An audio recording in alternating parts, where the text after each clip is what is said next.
இந்த ஃபங்க்ஷன்லாம் வந்தாலே எனக்கு இப்போல்லாம் வந்து ஒரு பெரிய ஆனந்தம் என்னென்னா, பீரோவில் தூங்கிட்டு இருக்க எல்லா சாரியும் அன்னைக்கு வந்து எடுத்து முழுசாக பயன்படுத்தலாம். உனக்கு கொடுத்த காசெல்லாம் வேஸ்ட் ஆகலை, இன்றைக்கி நான் உன்னை பயன்படுத்தியே தருவேன் அப்படின்னு சொல்லி அன்னைக்கு காலையில் கிளம்பிட்டு நாங்கள் வந்து எல்லோரும் கிளம்பி திருப்பி வந்து அந்த ஊருக்கே போயிட்டோம். நைட் ஸ்டே வேறு ஊரில் பண்ணியிருந்தோம். அதனால் கிளம்பி இந்த ஊருக்கே போயிட்டு எங்கள் வீட்டில் வந்து பிளானிங் செம்மையாக பண்ணியிருந்தாங்க. என்னென்னா, காலையில் வந்து மாப்பிள்ளை வீட்டிலேருந்து வந்து பொண்ணு வீடு பார்ப்பாங்க. அப்புறம் மத்தியானம் வந்து பொண்ணு வீட்டிலேருந்து வந்து மாப்பிள்ளை வீடு போய் கை நினைப்பாங்க.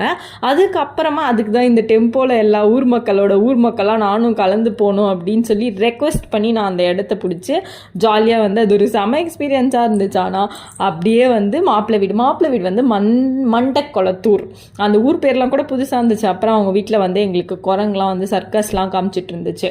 அதெல்லாம் வந்து பார்த்துட்டு அப்புறம் வந்து ஒரு நல்ல சாப்பாடு, அப்படியே சாப்பாடுனா ஒரு சாப்பாடு, அந்த மாதிரி ஒரு சாப்பாடு சாப்பிட்டுட்டு சாயங்காலம் அங்கேருந்து கிளம்பி வந்து திருப்பியும் கிளம்பி நாங்கள் வந்து நிச்சயதார்த்தம் அன்றைக்கி சாயங்காலம் தான் அப்படியே சிறப்பாக முடிச்சுட்டு கிளம்பிட்டோம்.